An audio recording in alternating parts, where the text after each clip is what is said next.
Lights, camera, action. Hey, what's up, good people? Good morning, good afternoon, good evening, good whatever time that you've clicked this video and you're watching it. Thank you so much for the support, guys. Continue subscribing, liking, sharing, and all the good things that you can do to this video. So yeah, guys, today niko na content mpya sana, si mpya. The other video you watched, it was about Wajahckoya. So we're still on Wajahckoya, and I have a guest with me here today. Niaje? What's your name? Ochieng Juma is my name. Our guest is called Ochieng Juma. So Evans, karibu sana kwenye show. Nashukuru. So yeah, I've known Evans for quite some time, so msijali nikimwita Evans, but his name is Ochieng Juma Evans. So yeah, Evans, there's a lot going on in the country. There's the state of the economy, there's politics that's going on, and today we are going to be talking about politics. And anything you can say about, say tuko elections, anything you can say on elections before nikuulize swali ya leo? Okay, elections is soon approaching, and many people are searching for votes. What I can tell people is that you have to vote. There is no substitute for not voting, because people are arguing that politicians are not helping. So my question is, can we survive without politicians or government? Exactly, we cannot. People used to stay like animals sometimes back, and things were more terrible. So better bad government that we have than no government. So the question is, are we willing to vote and make a better government, or saying that we are not going to vote, meaning that the government is not doing anything substantial? So we must just go and vote, and after voting and having a government in place is when we can start criticizing it, other than abstaining from the elections. So good point. We cannot be living like animals in the jungle. We have to have leaders. We have to vote. You have to exercise your right as a citizen of voting, so that we put leaders in the government. They do what we want them to do there. So yes, Evans, we have several presidential candidates. They've launched their manifestos. Some are yet to launch. Unajua presidential aspirants? Yeah, like I know all of them. I should be knowing all of them, because they are the people who want to lead us. And I know a number of them, and I'm wishing them all the best in that race, and I can just urge them to maintain peace as we approach these elections. So you know all of them. So if you know all of them, I'm really interested in one particular guy. There is a new guy in the game. He's called Wajahckoya. Unajua Wajahckoya? Yeah, sure, I know him. So unajua agendas zake? Yeah, I know his agendas. And I know the euphoria that comes with him also, because he's trending much. And to surprise opinion polls, is not putting him very close as the top contestants. But in the social media, he's one of the people who are staying abroad, or people who are not in the ground, think that he's likely to win. But so there is that irony that is trending, but his chances of winning are minimal. So yes, there's a lot of euphoria surrounding Wajahckoya. So on your opinion on that, do you think he will win? Obviously, he can't win, and I can have a bet that he will not reach 700,000 votes. Yeah. I was trying to analyze. He will not reach 700,000 votes. We can bet on that. You're saying you will not. Guys, comment down below. Juma here is saying Wajahckoya hatafikisha hata 700,000. So which are the reasons that you can give for this? Why will he not win? First of all, Wajahckoya will not win because this country, sad to say, but we vote tribally. So our politics is grouping of elites depending on their tribal cocoons. And Wajahckoya comes from Western Province, lawyers, and is not rallying his base as lawyers because someone already stole his bedroom, that to say. At the end of the day, what I know is that when chips are down, people will vote ethnically other than on agenda. It's a sad thing to say, but that is the reality. It is what it is. You get that? So he will not find votes from his ethnic background. Secondly, the people that are spearheading his campaigns, mostly from my view, are Rastafarans and other people. I don't know the best way to term them, but those are the people that are in his forefront. And majority of them, they are my friends, and around 80% of them did not register. Perhaps because Wajahckoya came recently and started saying things that are pleasing to their ears when people have already taken the votes. So I'm sure that most people who are supporting Wajahckoya will not vote him, number one, on the basis of ethnic extraction. Secondly, will not vote because they delayed to take that voters card, because most of Rastafarians and some youths, they were people that are joining this politics because they have now one that they feel it is one of their own, and surprisingly that one of their own came when people already registered as voters. So putting those considerations, and there is another crucial part that I want you to take note of, and that is of majority of people who are conservatives, and I'm using the word conservative deliberately to tell you that the other people who like things to remain the way they have been, the religious class and such kind of people who are in that union, and some people who uphold morals, that they don't want words like weed to be mentioned, or other scary, that other things that are shouting in the agenda that is appealing to youths is not likely to appeal to most of the youths further. That is why a number of memes trending is that you see, if my father hear that I'm in Wajahckoya or whatever, or how my father will react when I'm supporting Wajahckoya and such kind of a thing. So this is a man who is not going to enjoy the tribal support. He's not going to enjoy support from those people who registered, a number of them, and he's also going to miss on a certain class of people who are called conservatives, who want things to be calm and collected. Yeah. So yeah, it's so sad. He's a guy that there's so much hype around him, but there's so much hype around him, and as Juma here has said, actually his fan base, many people did not register as voters. So he has supporters, but people did not register as voters. The other point is, in this country, it's so sad to say that people are voting tribally, and you've said, his bedroom has been taken. So yeah, Wajahckoya is a lawyer. Sure. Yeah, so if people are voting tribally, it's so sad to say that also has been taken from him. And given his agendas, he wants to legalize weed.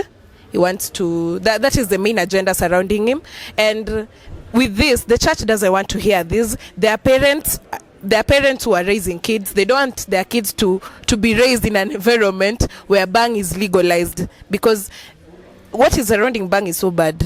There's so much that has been surrounding bang. People have kuna watu wanapoteza maisha out of bang.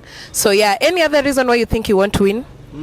Apart from that, let me now categorize Wajahckoya academically, because I'm keen in checking at the history and the leaders that have been there. So from 978 to 1013, from 1013 again to 1016 in England, there was a leader called Ethelred.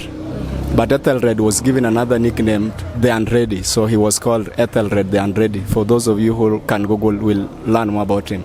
So this was a king, and unready is an old English term, not ready to mean preparedness, or it was a term to mean improperly advised or not properly advised. He was someone who was not advised on a number of issues. So Ethelred was a leader, but he was not advised on how things are done. So Wajahckoya, to me, is our newborn Ethelred, because he has not been advised.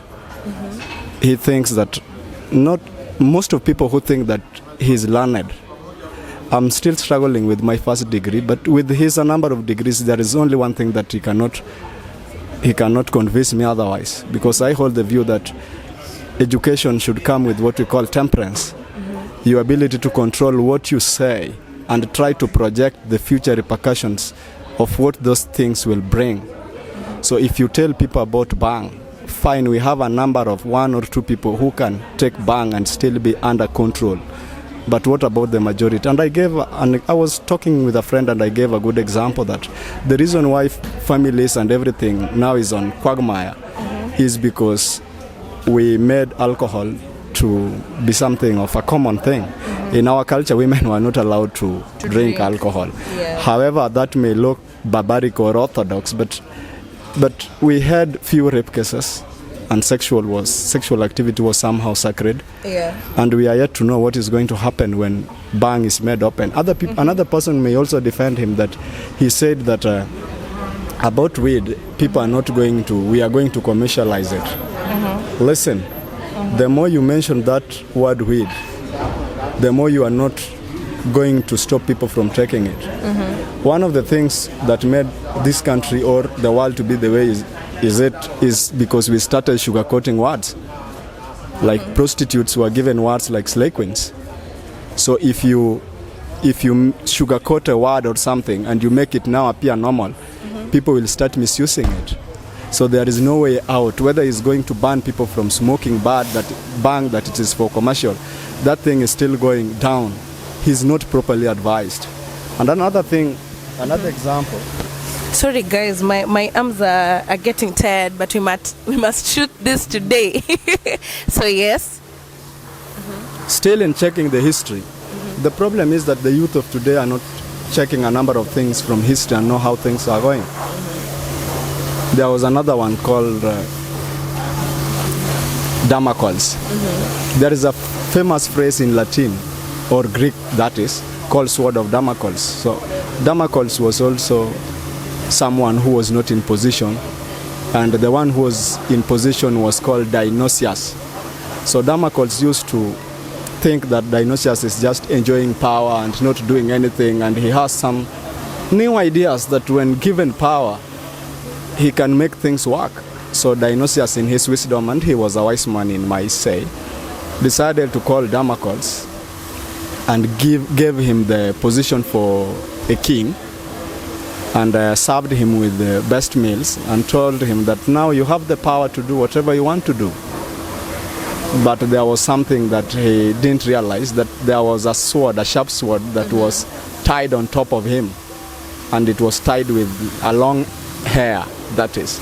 So any time he was trying to eat the meals, the sword was dangling on top of it, ready to fall down at any time and cut his head.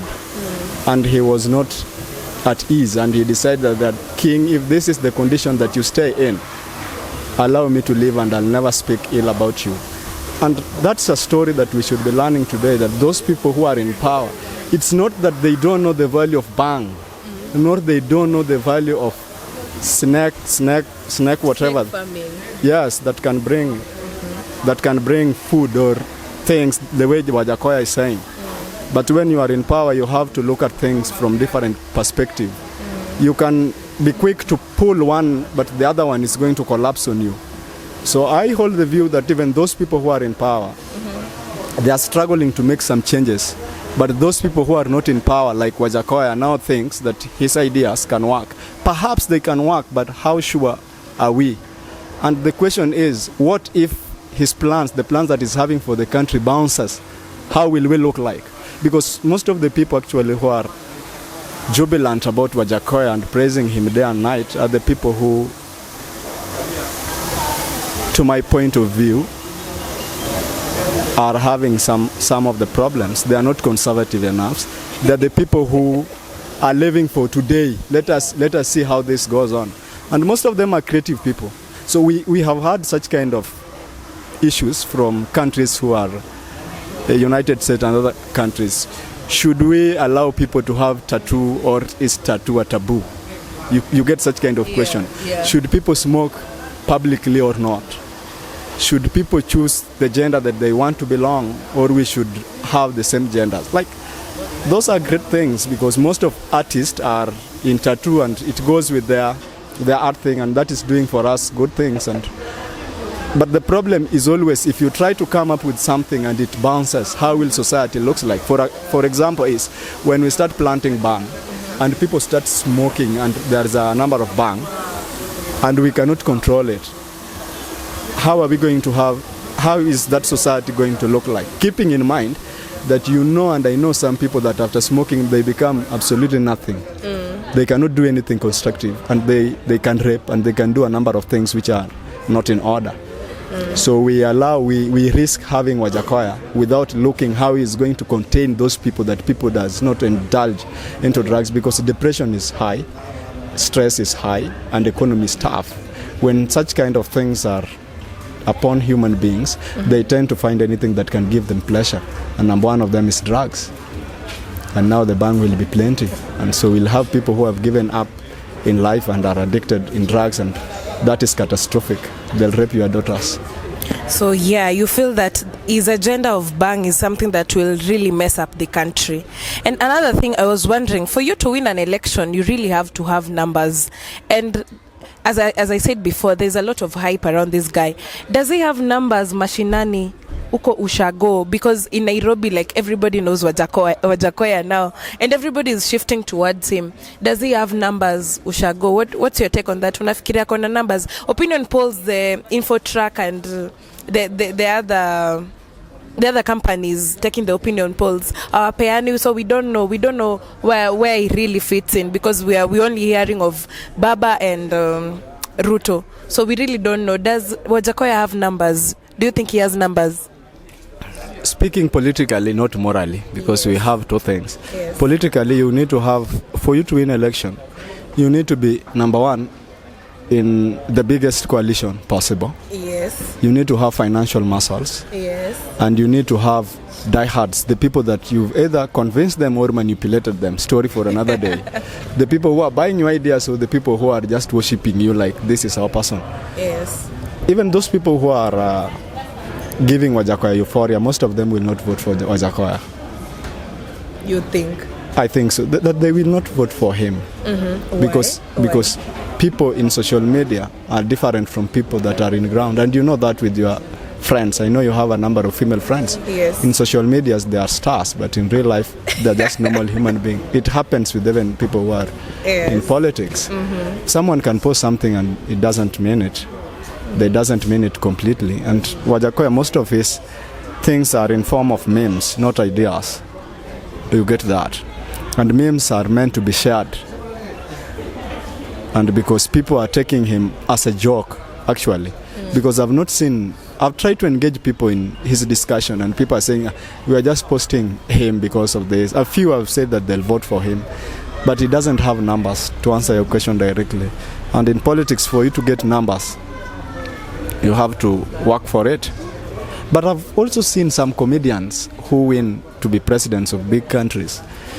But if you look at those people and their comedy and the financial muscle that they were using was of a high class. And in most of those countries, those people who win because of such kind of things are people, those countries, everyone has a television and everyone is in social media. So if you are a comedian, you are a comedian for everyone. But Wajahckoya in my country is not a politician or a comedian or whatever class you want to classify him for the entire population. He is for the people who can access social media, and most of them are youths, and those youths are tribal. Because how many people, which class of people do go to street to demonstrate? They are youths. Old people don't go. And for you to go to demonstrate in a street for a particular candidate, it is as a result of your love for him. And mostly they fight ethnically. So it means that those youths are tied ethnically, because most of them, they want jobs and they want other things, and they have that stupid notion in mind that omundu wa nyumba, it's only Jahome who can give to a home. Yes. Omundu wa nyumba. It's why I just speak a new word today. Omundu wa nyumba, mtu wa kwenu, mtu wa home. Why Ngoy, like in Western, it's only someone who comes from home that will give you job. So those youths, they are not civilized enough, or I doubt the education that they can vote basically on ideas. Like I think I could vote for Wajahckoya. Yes. If he could give me some ideas. If he could rub the word bang and now give me a plan on how he can revive the entire agricultural sector, or how he can convince me that he's going to exorcise, yes, like to remove is a Christian word, to remove shaitan from someone. Exorcism, I know, Exorcise people who are lazy in this country, because a number of them are lazy. And yesterday night I posted in my status, I don't think if you saw, that between households and government, which one is more immoral? No, I didn't see it. Yeah, so that is the big question. Between households and government, which one is more immoral? And most people say that it is household because it is from the household that politicians come from. Yes. So we have a problem in our households and we need to address the problems in our household. How do you raise your kids? Are they corrupt from the beginning? They are. Are they immoral? They are. So if you give them power, then you start condemning them that why are you corrupt? No. So we have a problem down here. So if Wajahckoya could tell me how he can revive agriculture and how he can tell people to work hard and like J.F. Kennedy used to tell people that ask not what your country can do for you, but what you can do for your country. I think this country should be liberated and will only be liberated by individual efforts, not politicians. So I can vote for him because I'm not tied with my ethnic background. And I cannot also just vote for him because I want to appear as if I'm a scholar and I'm someone who is organized and vote for bad ideas. So that is the only ground that I can vote for Wajahckoya. I was likely to vote for him, but if he tells me something concrete, which is also conservative to some level, because I believe that as you learn, the education should go to your heart. You have to have numbers, and most of his supporters did not register as voters. So as we wrap up, what can you tell people about elections? We are closing up the show. Before we say something about elections, there are some bargains, some hypotheses that he is a state project. While I don't know much about that, but if he is a state project, that is going to work very well, because I was having some politics with some of my friends, and they say that most of youths started by hustler narrative when they were in Team William Ruto.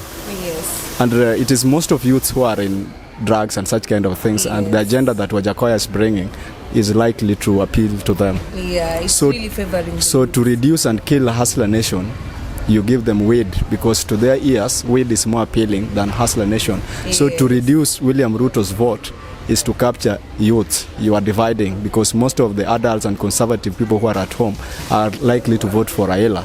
So to divide that youth, for not to make Ruto not to bank it as a whole, you divide it and you bring Wajahckoya in equation. And if that is the case, it was a brilliant idea and it is working. That really makes a lot of sense. If it was a state project, the state, you did it, my guys. But yes, that's the end of the show today. Anything you can say now about elections? We're closing up. Elections should be a question of next generation, not next election again. Yes. And those people who are having powers, those people who are vying, there is something I want to tell them.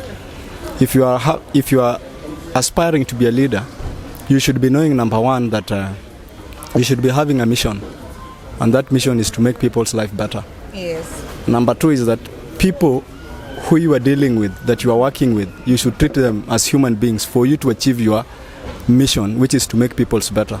So if the people who are helping you and buying your ideas, you are not having them closely, and you are not going to reward them after the elections, you are going to fail. And the third one is, if you have to be reminded the first and the second, then you don't deserve to be a leader. So yes, those who are aspiring to be leaders, mtuweke karibu, mkifika huko msitusahau, we voted you there. So yes, that's the end of the show, guys. Thank you so much for listening till the end of this video. Continue liking, sharing, subscribing my other videos. And yes, that's it. That is it, guys. Peace. So peace out. Bye, guys.